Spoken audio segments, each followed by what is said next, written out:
Welcome back to the Inner Sanctum, Salon Rising, the podcast, mini moments brought to you by Timely. Hey, Sam. Hey, man. You haven't done a mini moment yet. I was like, is this where I should have a Tim Tam? Like, is a mini moment a Tim Tam or like a melting moment and a cup of tea? Like, I feel like it's definitely a cup of tea moment. Yeah.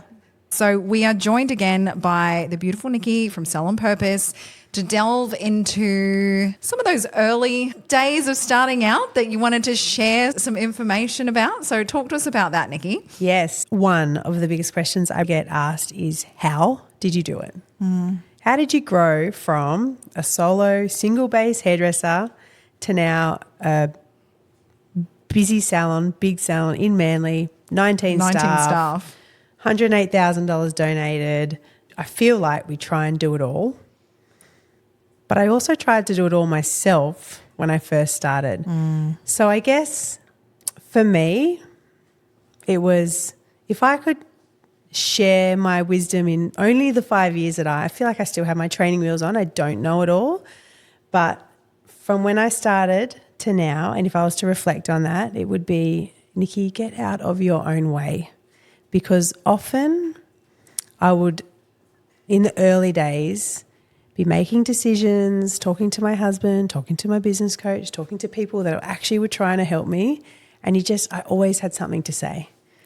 No, this is the way to do it. Or no, clients don't want that. Or like, it was so set in my ways.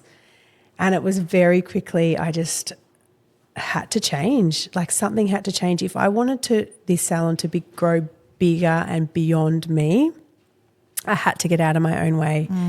And my why was always, how do I spend time with my kids? And what I learned very quickly is if I do it all myself, there's no time there. There is no margin. There is no time at all, because I'm always in the background running around like a headless chicken trying to do it all myself. So from the get-go, from the minute I opened my doors, I had a bookkeeper and an accountant that I worked with. And I touched on this earlier in the podcast, is what I knew how to do really well was to make money. As a single hairdresser at my home, I knew my craft, I knew what I needed to charge, I knew I could be profitable. But with that profit, and it's really hard in the early days, you're like, I don't want to spend money on that and I don't want to invest into that. But you actually have to, I believe. You have to find out, obviously with wisdom. No, I didn't give everything. I didn't outsource everything back then. But there were things that I was like, I'm spending like 8 hours trying to work this out when I could pay someone X amount and they do it. Like, that is their craft. I am not a bookkeeper. I am not an accountant. I know how to do hair. And so if I could share wisdom in anything, it is, if you are someone that was like me who tried to do everything yourself, figure out what it is that you need to delegate. What can you offload to others that are really good at it? I work very closely with one of the girls in my team, and she's so good on the computer. She just navigates that keyboard and all the things on it, and we use Katoomba, the booking system. It's like it's second nature to her. Whereas to me, I fumble around, I spend hours on it. So, and I also, people actually want to help you. Yeah. Like, people feel honoured when you ask them for help. They're like, yeah, I can do that. That's easy for me. And they do it 10 times better. So much better. Yeah. So much quicker. Yeah. And then it's like, okay, well, if you like doing that and you can do that, take it. Do it. And see, I think we've spoken a lot about this with a few people. You know, there's that, well, that's where I want to be. So you wanted to be the person who had time to spend with their children. So what would that person have that this person doesn't have to make that happen? And sometimes you have to leap before you feel like you're ready. You know what I mean? It's like, it's like you actually might need to bring that bookkeeper on or something before you think that. Oh, yeah. 100%. You know, like taking the leap before you're there. Yes. And I think you have to, one thing I knew is I needed to be set up and almost like I'd already had a business that I was transitioning into. But actually, I just knew I had to get everything set up and a system in place. So from day dot, I was on payroll.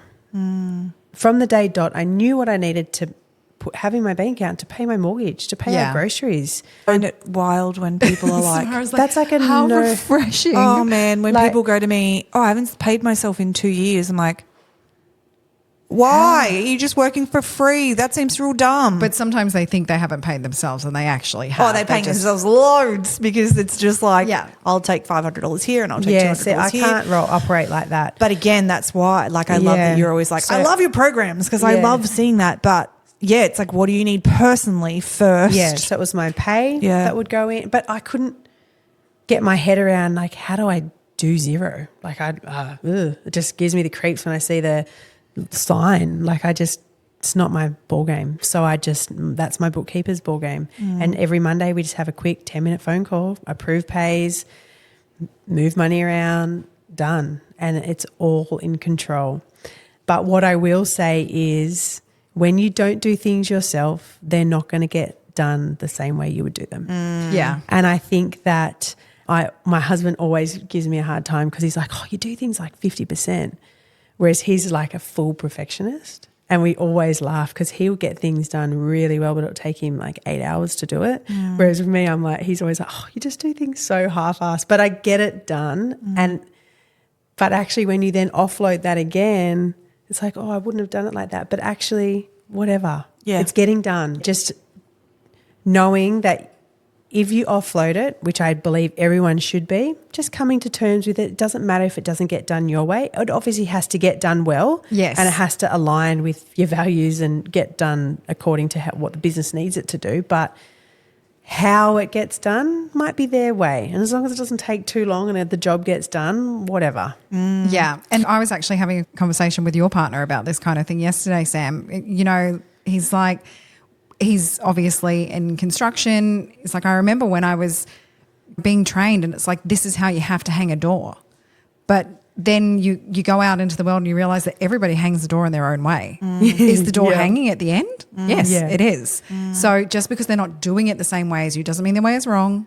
It's just different. Yeah. And I think, you know, if you're unsure, write a massive list of all the things that you need to do in the salon, in business. Write a big list, which I did. Write a big list and then work out ways that you can delegate that to take some pressure off, and your team are more than willing to help. But it might be different things. I have a cleaner in La Sorella and I tell you that is the best money I've ever spent every week. And I also love that I support my cleaner because, you know, I suck at that. So why wouldn't I get someone else to do it? And also it helps my team because they don't have to think about it. The floors are always clean. The salon's always clean. Like, it's things like that. Delegate in different ways. Yeah. And things that you don't like. Delegate things. If I like doing my Xero, not the reconciling now, Paris does that. Love you, Paris. But I don't mind doing my wages. It doesn't bother me. And also I like doing my accounts because it feels really like powerful and controlling for me. Like when I get to like on a Sunday or a Monday when I do my accounts, it's like, yes, I can see what's moving and I'm excited about this and I can see where that's gone. Control the controllables. Is that the absolutely. And I think the 1%ers for me would be like the stock ordering. Yes. Yep. You don't like or you do? I don't. Oh my gosh, hate it so much. I just don't do it. I'm My like, company what? does it for me and it's the greatest. Yep. Because then if they get it wrong, I can yell at them and not get in trouble. It's the best. Yeah, I know what my strengths are. Yeah. But early on in the piece, I was like, no, I'm going to do all that. Yeah. Like, I want to be the business owner. I want to have control. I want to do it all. But I then had no time. Sometimes you do have to do stuff 100% early on. Sometimes you've got to be doing things just to get things off the ground. I also say it's really important that you know how to do all of the things before you give them to somebody else. Yeah, my husband always says that to me. That you need when a you procedure. did your bookkeeper, when you did your books yourself in the beginning and you learned how to do your finances, you learned how to do it first before you were like, here accountant, here bookkeeper, you do it. Yeah. You learned it first. So you know it when you look at it. It's not like you're just hoping somebody is doing the right thing in your business. Because you don't want to, God forbid this ever happens, but if someone left and then you had to step in, you need to know how to do it. You need to know how to do it. Exactly right. So there was a time when I had to do it all, and I have to know how to do it all. Yes. I have to know how to go in and change the rosters and book holidays. Sometimes and it's not a do all bad that. thing to take it. Like if someone does leave, I've had that where I have to take it back, and then you're like, oh, I kind of needed this for a minute. Yeah, and then you because- can rejig, kind of totally. So incorporate. There's definitely wisdom behind it, but the biggest thing for me was, Nicki, if you want to grow, you need to get out of your own way and stop doing everything yourself. Yeah. And actually delegate. Yeah. And not delegating, going, can you do that? I don't know how to do that, but actually like, that's your job now. Yeah. Yeah. I don't have time for that Yeah. because I'm going to do this. Yeah. I'm actually going to work on the culture. I'm going to work on X, Y, Z. And things I can say, I've been in business 16 years and you will forget this. Like I forgot about delegating even though I know it. And then you hear it and you're like, oh yeah, I've got to redelegate again. I heard Yeah. that word in my head the other day and I know he was sending it because then I was like, oh, and I've redelegated to my team and it feels so great. Yeah. Because you can delegate in your team as well. Yeah. If you're already paying your whole team and they've got time, delegate it to Do the it. people that are here.